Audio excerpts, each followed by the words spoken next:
It's coming. There's no escape. On Halloween, the veil between this world and the next will lift. And then, all hell breaks loose.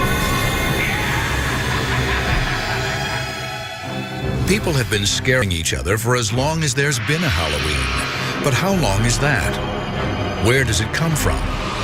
And why do we put on disguises and carve jack-o'-lanterns? To indulge our darkest fears? Unlocking the secrets of Halloween means discovering how it all began thousands of years ago. So lock the doors, dim the lights, and don't be scared as we dig up the real story of Halloween.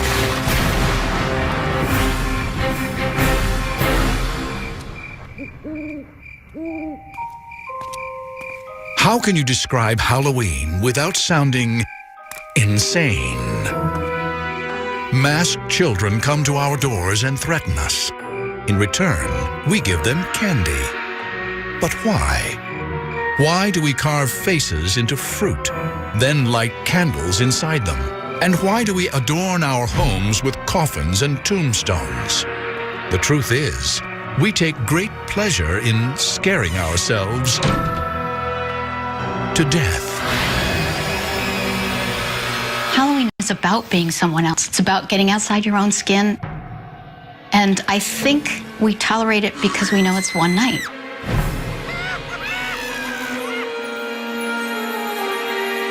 This impulse to confront our fears of life and of death and make sport of them, it's ancient. And so are our treasured Halloween traditions.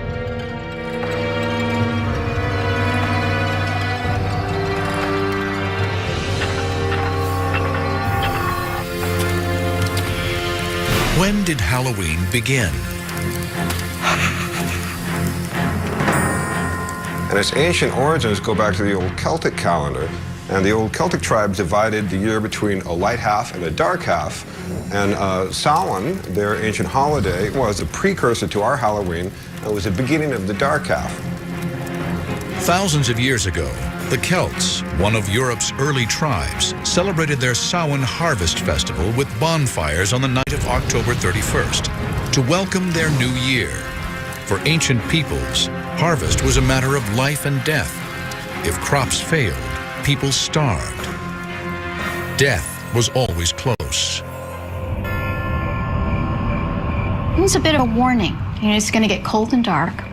Gather together, come home, and don't send anybody out alone in the dark. But the Celts believed there was even more to Samhain. What marked Samhain and this transition from light to dark was that time and space became permeable, flexible. And so that spirits not of the dead, but of the past or of other realities could sort of wander into our reality, and humans could wander out and get lost in the other world as well. The veil between life and death was at its thinnest, and the living and the dead could commingle.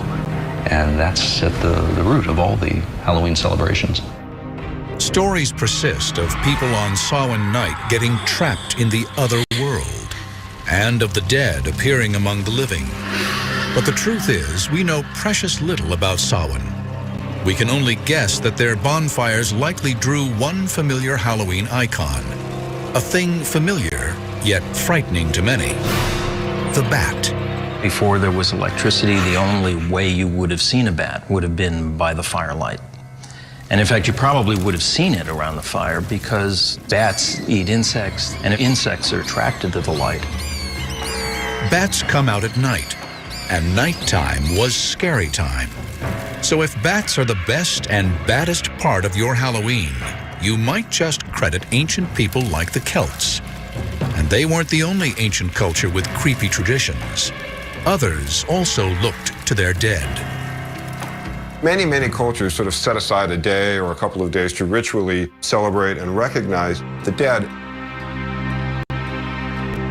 An interesting thing is that you find a lot of them about the same time period, especially in agricultural societies, because if you think about it, spring, things come up out of the ground, they're very green. You harvest in the middle of the summer, and towards the fall, and when it gets towards winter, things die.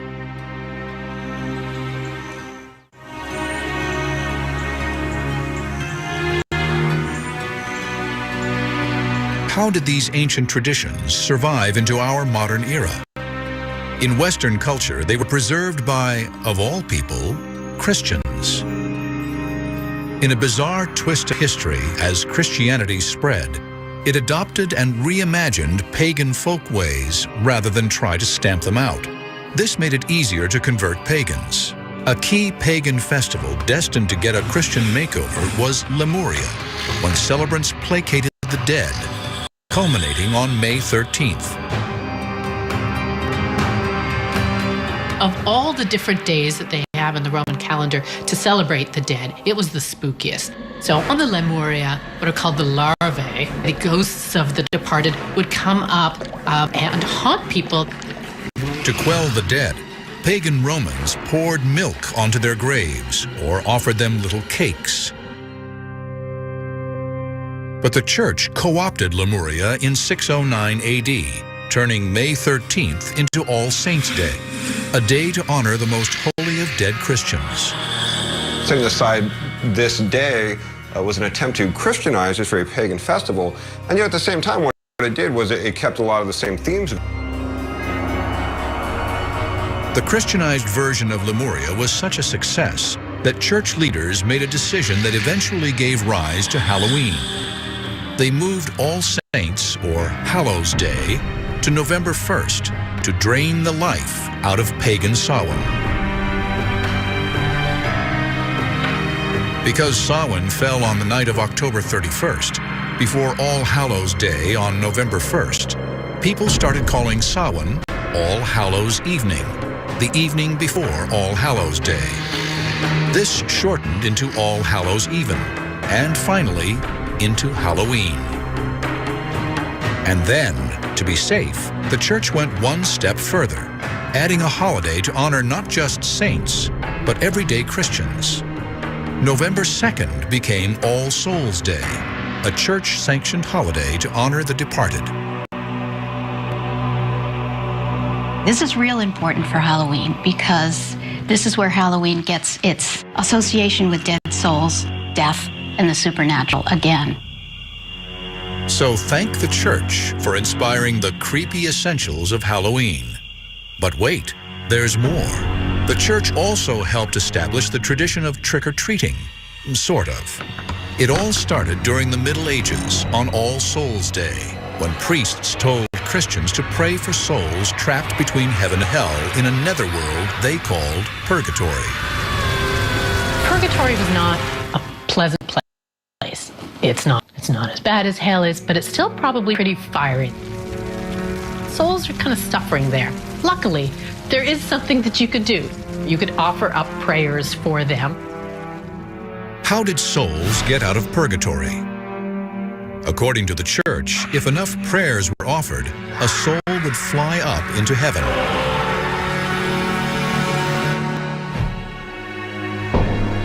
This led to a medieval custom that bears more than a striking resemblance to our modern trick-or-treat.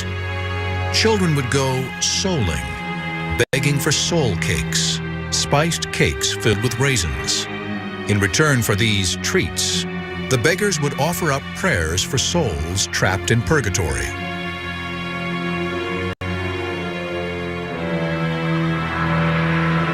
While this forerunner to trick-or-treat became a preoccupation for medieval Christians, so did another future essential of Halloween: witches. It made perfect sense for people in medieval times to believe that there were demons and witches. And if there were demons and witches and they were responsible for bad things in the world, it made sense that you hunt them down and you kill them. That was their worldview. A witch panic in the 16th century helped establish the look of the character that, for many, epitomizes Halloween. Almost always women, witches were seen as in league with Satan. They were probably the healers who had cures and folklore and passed down orally through generations. And at some point, that becomes very suspicious for whatever reason to the religious people around them. And a lot of the symbols that were associated with these women, who probably often lived alone, may have been somewhat eccentric, of course, end up becoming associated with witches. Over time, as more and more women were accused of witchcraft, their practical kitchen tools acquired sinister dimensions and became model Halloween icons. Even something as mundane as a broom became an instrument of evil, as well as handy transportation. Another accessory in every witch's lair was perfect for brewing devilish potions: the cauldron.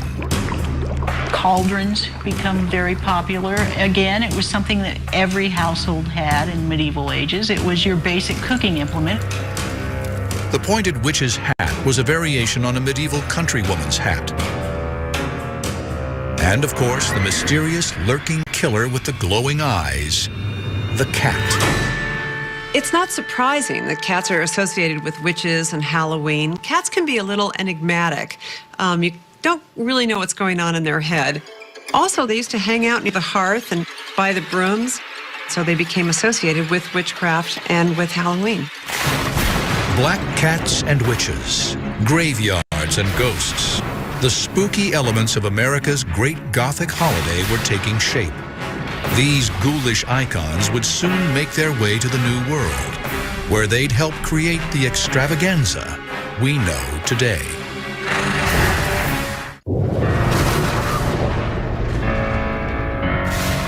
Bonfires, worshiping the dead, begging for treats.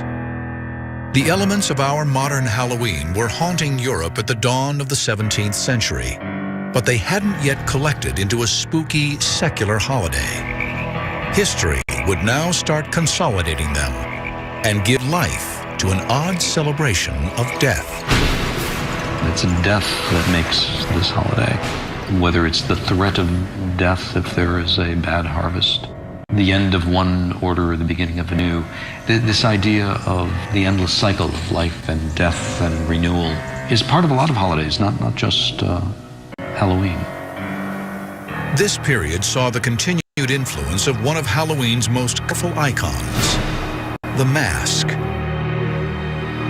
It often appeared in tandem with another Halloween tradition, destructiveness.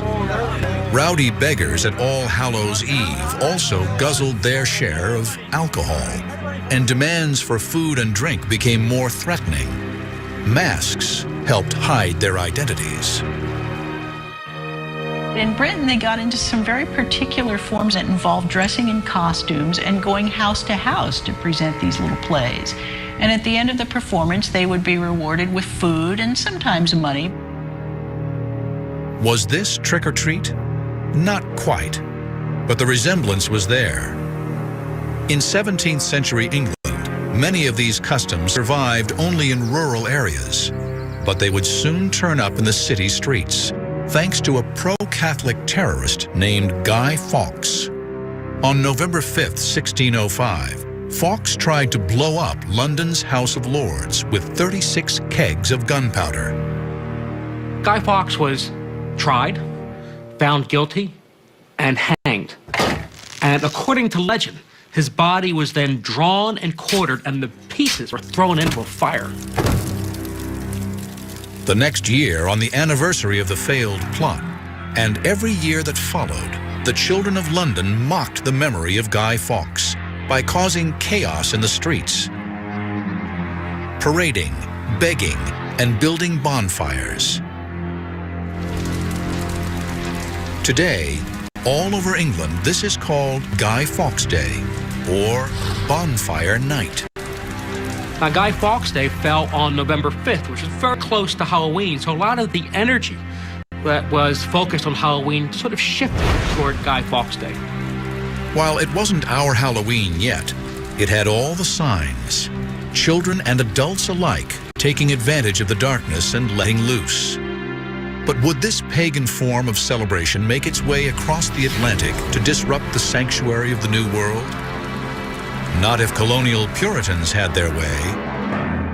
For the Puritans of New England, the supernatural was a dark, menacing force, not a harmless superstition worthy of inspiring a holiday. Despite their efforts to kill the Halloween tradition before it took hold, there were a few Guy Fawkes celebrations that made their way to the shores of America. Other settlers tolerated or even embraced the traditions that threatened the Puritans. And seeds were planted for the holiday that would morph into our American Halloween. For example, there's an 1833 description of a Halloween, not even so much a party, but just a small gathering where they told ghost stories around a fire.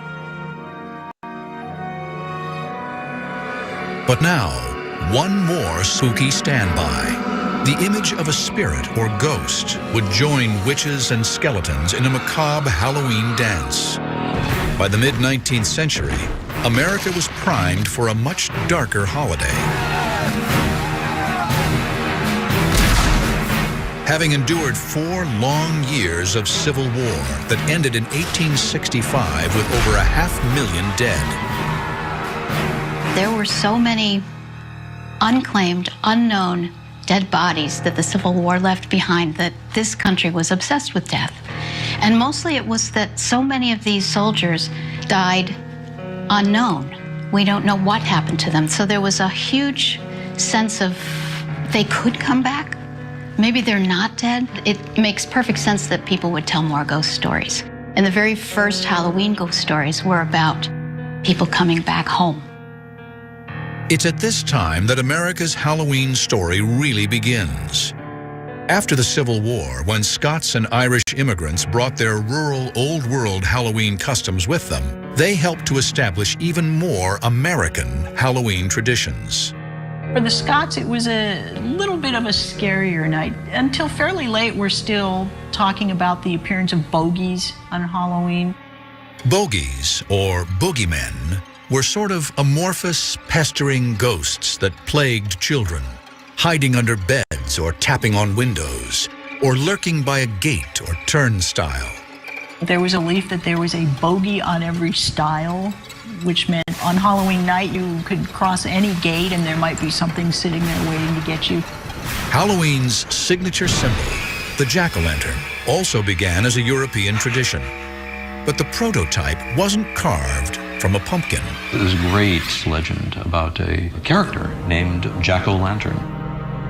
And Jack was a troublemaker, but he was so bad he even managed to get himself thrown out of hell, which is not an easy thing to do. But the devil did decide to have pity on him and scooped up an ember from the fires of hell and gave it to him. So Jack takes the ember and he puts it inside a hollowed out turnip. And he walks around and that becomes the legend of Jack-o'-lantern.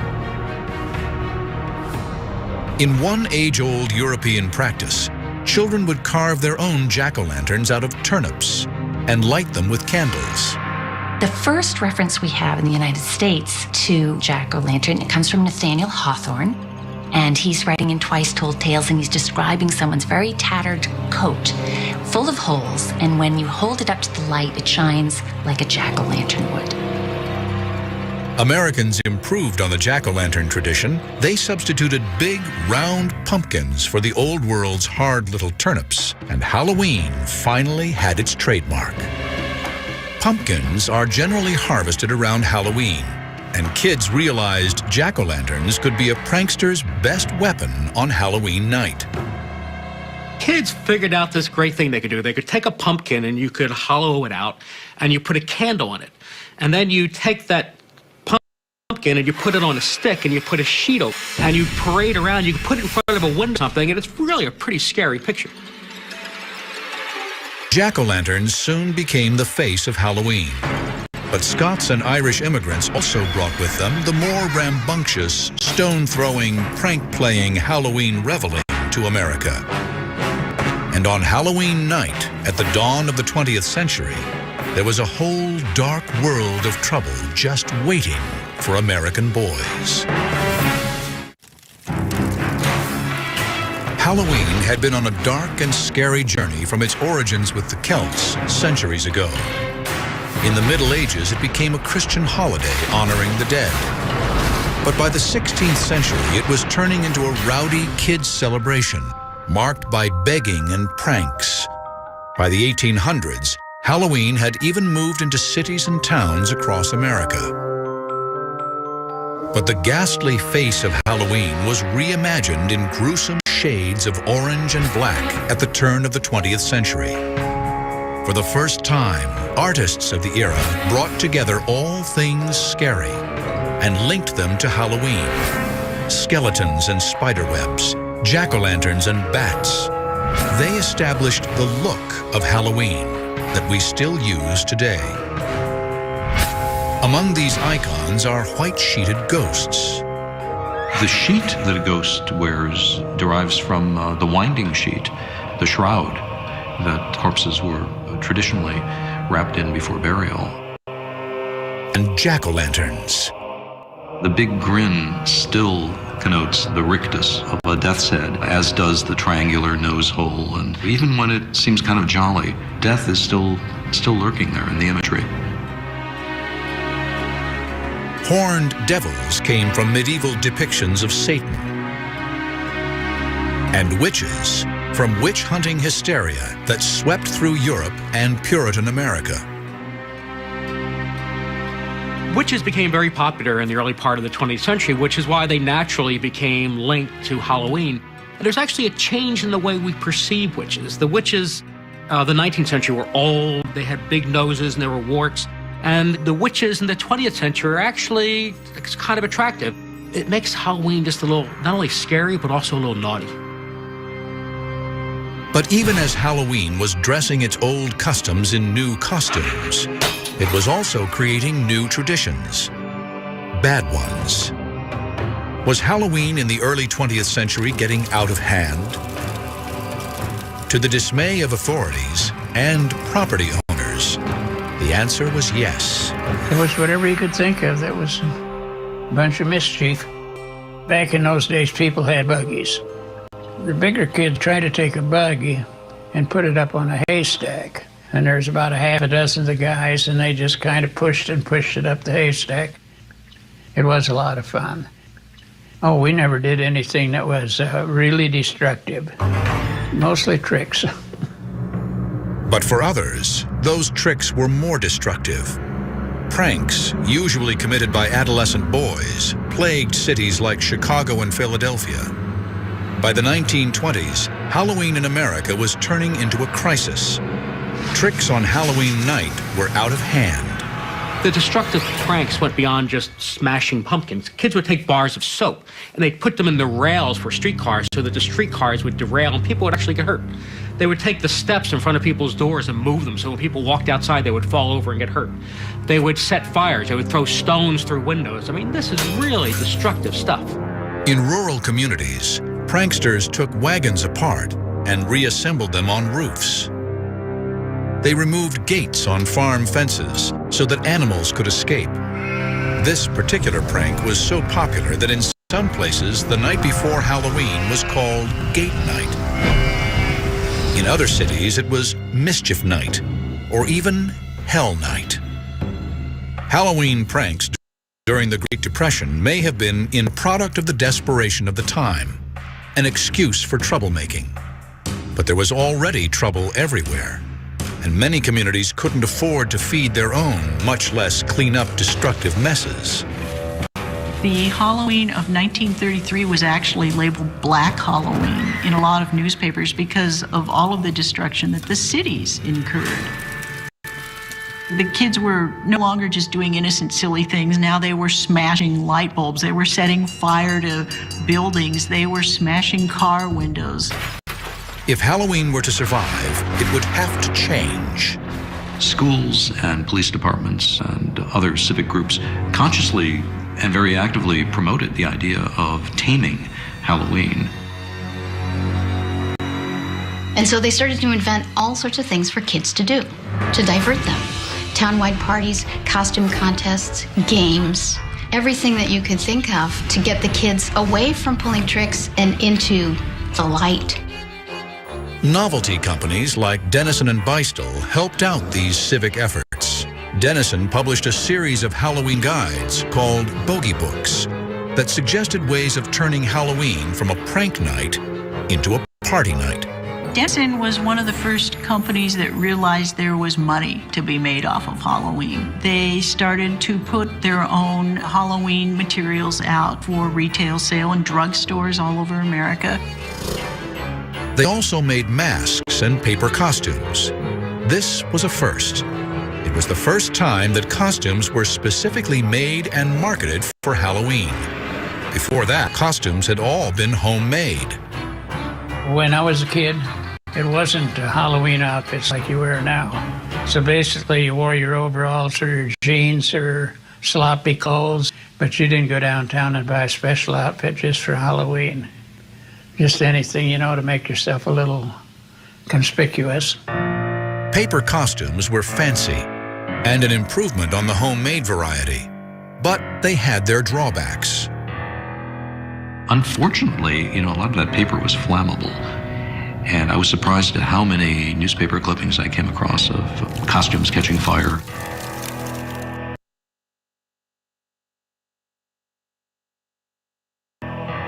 Soon, other manufacturers, looking to tap into the kid market for Halloween costumes, began making more durable disguises.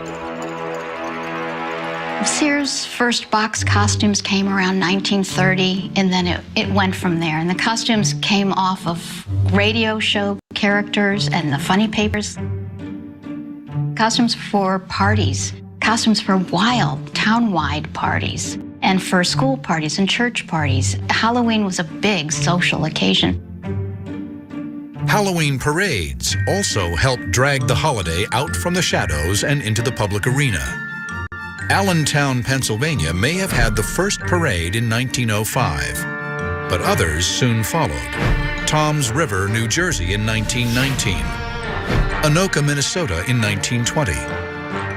Anoka has held its parade every year since. In fact, the city now bills itself the Halloween capital of the world. Each of these local efforts to tame Halloween worked to some extent.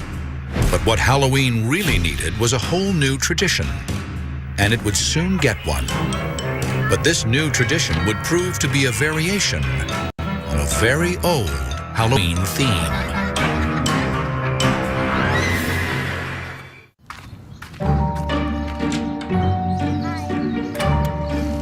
Trick or treat. That phrase still triggers cascades of candy into plastic pumpkins and pillowcases across America on the night of October 31st. And though the custom goes back centuries, the phrase trick or treat is probably less than 100 years old.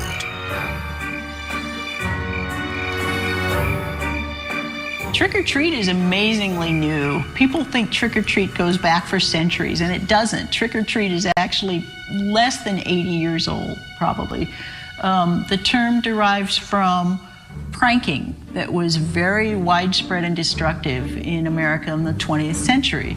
And at some point, somebody came up with the brilliant idea of buying off these pranksters. Homeowners bribed rowdy kids with homemade treats, such as popcorn balls and candy apples, to avoid getting pranked or tricked. In 1939, the phrase and the custom turned up in print. Doris Hudson Moss published an article in American Home magazine that talked about the success she had having a Halloween open house for the kids in her neighborhood. She didn't get tricked. She gave them sweets. It all worked. With the new custom came new treats. Not so much homemade goodies like popcorn balls. Now kids got store-bought, pre-packaged candies. Mars bars, Reese's cups, and good old Hershey's chocolate. Candy finally killed the rowdy Halloween. And now the time was right for the reinvented holiday to hit Hollywood. Uh-oh, you boys!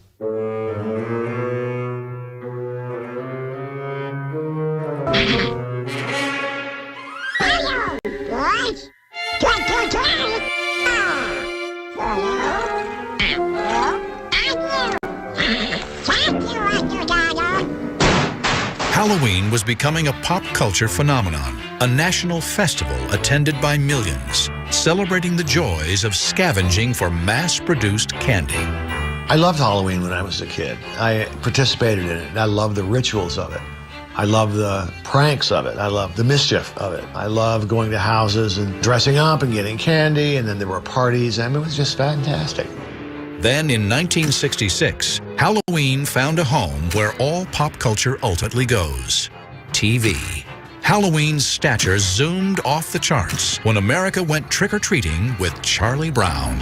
The whole idea of the Great Pumpkin, of course, came from the comic strip when Sparky Schultz decided that it would be very funny if one of the kids got his holidays mixed up.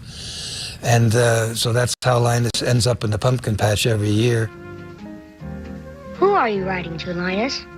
This is the time of year to write to the Great Pumpkin. On Halloween night, the Great Pumpkin rises out of his pumpkin patch and flies through the air with this bag of toys for all the children. You must be crazy. When are you going to stop believing in something that isn't true? When you stop believing in that fellow with the red suit and the white beard. Television and America's most popular comic strip had given Halloween its unofficial seal of approval. The holiday had never in its entire history been so mainstream. But Halloween-themed cartoons aimed at kids were one thing.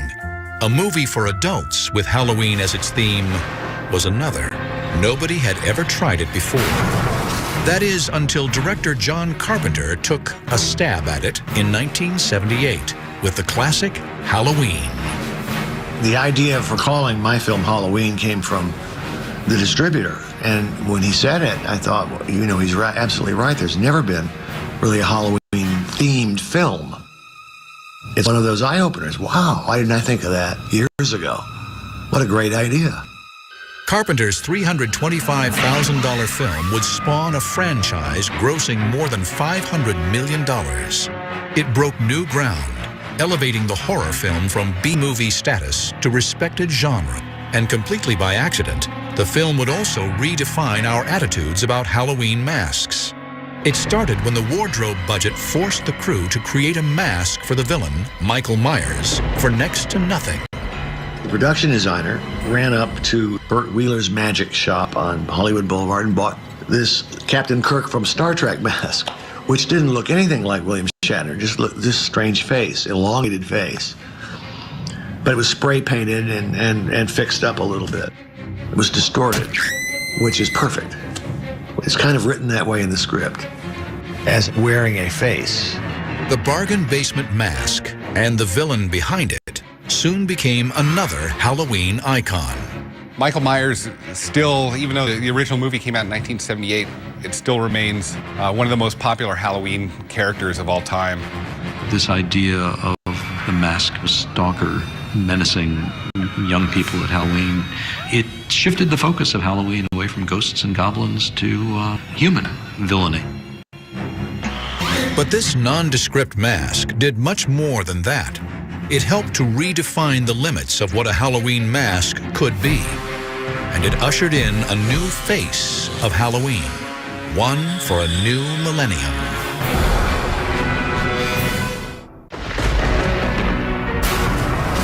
For hundreds of years, masks and costumes have been a way for partiers to disguise themselves.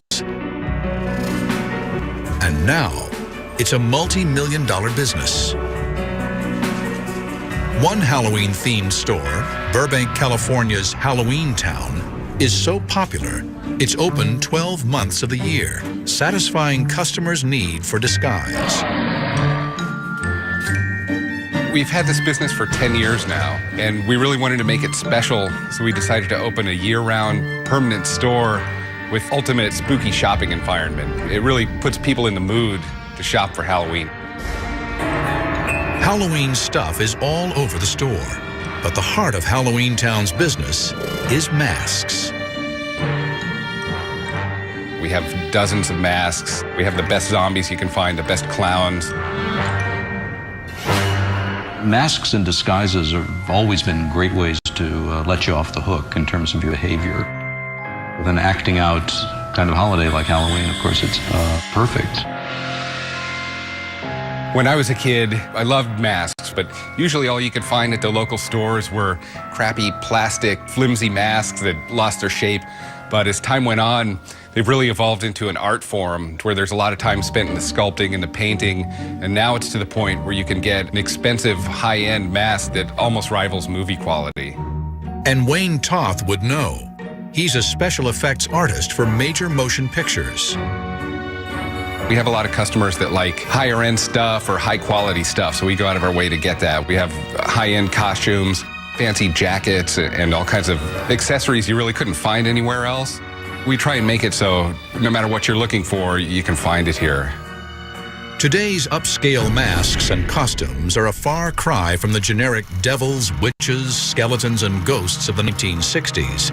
But that's the decade when the Halloween wardrobe began to change. Hollywood started to influence what kids wore, transforming them into their favorite TV and movie characters. Today, that trend has escalated to an obsession. Film franchises like A Nightmare on Elm Street, Scream, and Halloween are inspiring growing legions of kids to dress to kill. To wear the mask of the killer or the ghost of the skeleton, it gives a kid a sense of a lot of power and also of safety, because the monster can't get you if you are the monster for that moment. Crazed killer masks are just part of Halloween's evolving taste in costumes. The only rule now is that there are no rules. Masks take their inspiration from pop culture, religion, politics, you name it. And a growing number of faces behind them belongs not to kids, but adults. Halloween has become a huge adult activity, and I don't think that was the case, say, 50, 60 years ago. But it's been, again, specific days set aside where you can be somebody that you normally aren't. You can get behind a mask, you can wear clothes you would never wear during the rest of the year, and people enjoy these. Truth is, our 21st century Halloween is as much a holiday for adults as it is a holiday for kids. You get those children who are now growing up, and they become very nostalgic for Halloween. So Halloween shifts again, starts to become more of an adult holiday. Halloween businesses now cater to anyone who wants to get into the spirit of the holiday, with parties and Halloween-themed venues such as haunted houses. 50 years ago, when you were too old to trick or treat, you probably had to stay home and hand out candy. There was nothing else for you to do. Now there is a vast and imaginative haunted house industry just for you. And there's something like 4,000 haunted houses in the United States every year.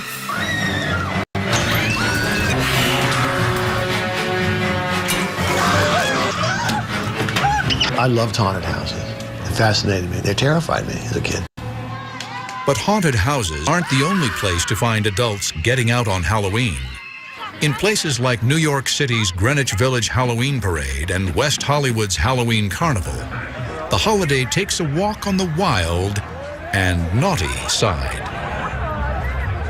Of course, the gay Halloween parade is now a big fixture in San Francisco, in Los Angeles, and of course a big part of the New York celebration. But it's this idea of turning the world on its head and being who you aren't or would like to be. Again, it's that mercurial American obsession with self-transformation. And that's the thing I think that really ignited Halloween in America. This sexually liberated Halloween sometimes crosses the line from adults to adults only. If you look at the costumes that are sold to adults these days, the costumes for women are all kind of borderline prostitute costumes. You know, the sexy nurse, the sexy maid, the sexy anything. Now, grown-ups are taking it one step further. They stock up on specially packaged Halloween novelty candy and join their children going door to door on Halloween night. These trick-or-treaters of the 1970s and 80s now seize the opportunity to relive their childhood Halloweens, dressing in full costume, supposedly to keep a watchful eye on their kids. And just as Halloween has scared kids for years, Halloween scares parents too. They fear sending their kids out unsupervised into a hostile world, full of poisoned candy and razor blade riddled apples. But they really shouldn't be. I grew up hearing about razor blades and apples myself, and it's clearly what we would call a contemporary legend. Another term is urban legend. There's a great societal unease about this idea that we're telling our kids to go take candy from strangers. So there's a lot of stories about razor blades and candied apples and these sorts of things. And parents every year get very, very worried about it. Did razor blades and apples ever happen? I believe there are a couple of cases, but of course you can ask which came first, the story or the actions. Razor blades in apples, jack-o'-lanterns, soul cakes. They make up the legend.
Peace community, peace community. You already know the vibe. If you're new, welcome to the community. If you're a part of the community, welcome back. Yeah, man, Halloween on the way, man. You already know, man. Me personally, I didn't grow up celebrating holidays.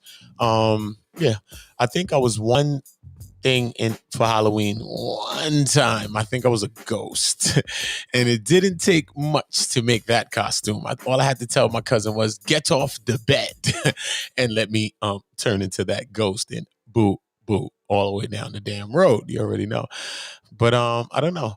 A lot of people that I know that have children that don't celebrate holidays or even Halloween, they allow their children to actually celebrate the holiday. How do you feel about Halloween? Do you allow your children to celebrate Halloween?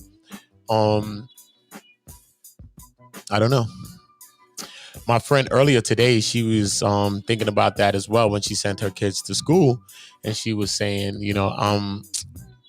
she's just gonna send their costumes in their book bags. So, did you send your children's costumes in their book bags, be it that it was a Friday and Halloween falls on a Sunday?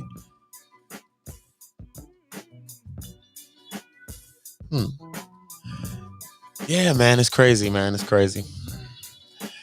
As long as everybody blessed, that's what matters the most. But do tell us if you celebrate Halloween, and how do you feel about holidays and your children? Do you tell your children that Santa Claus is real? Do you tell them that those things are not real? Do you celebrate those things and tell them that, or don't tell them that it's real, like omit it?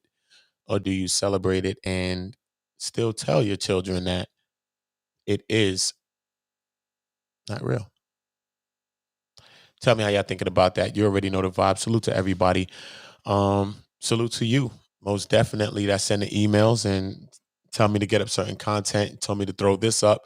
That's the type of vibe we do. Communityliving@gmail.com to suggest content, to be a part of the new system that's going on around here on One Community, where we're going to be highlighting you, the leaders in the chat, the viewer. You can be a part of One Community and lift with us as we grow.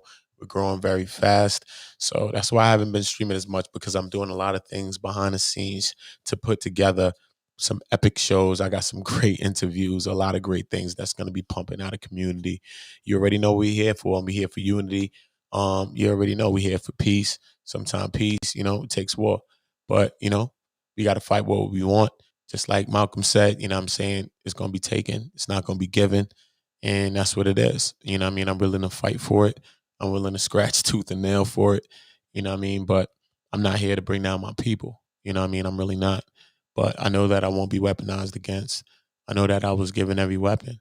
And my mind is one of those things. And right now, us coming together is the greatest weapon. So let's think bigger. Let's move bigger. It's going to be a lot of great things coming out of one community. I'm very, very excited. Very, very excited, man. Salute to all of y'all, man. Make sure that each one is reaching one. Everybody's reaching out to somebody. Remember to stay down, man. Stay down. Trust me, man. We're going to be doing a lot of great things. Salute to y'all. Salute to the leaders in the chat. Without y'all, it's not possible. You already know. Just know that everything that I'm doing is for us. I'm really not doing it for myself. If that was the case, I'll just be doing the things that I do. I really, really believe in my people. I really, really believe in you. I really, really believe in the leaders in the chat. So, yeah, man, that's what it's about. I'll be back with another one. You know how we get to it. Salute to y'all. King Jaffe.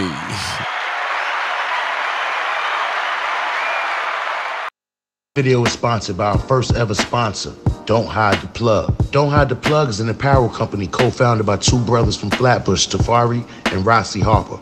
Now, these two black brothers have created an amazing, inspiring, high-quality brand. Now, you see on Infominds, a lot of our content is New York-based. We love New York, so it's only fitting that we partner up with a New York-based brand, Don't Hide the Plug. Now, they got some fire fitted hats, hoodies, T-shirts, and I'm feeling the old New York design with the bridge logo. They got the clout joints, the dad hats, and you can also have them delivered to you in the resealable merch by the pound bags, too. Now, mind you, they might be New York-based, but their apparel is for everyone, whether you're from New York, Miami, Texas, Chicago. It's a grassroots movement. Get in tune. And they offer free shipping on all domestic orders of $75 or more. But if you enter the exclusive Infominds promo code, you'll get an additional 10% off at checkout. You already know I ordered my package. My package is on its way.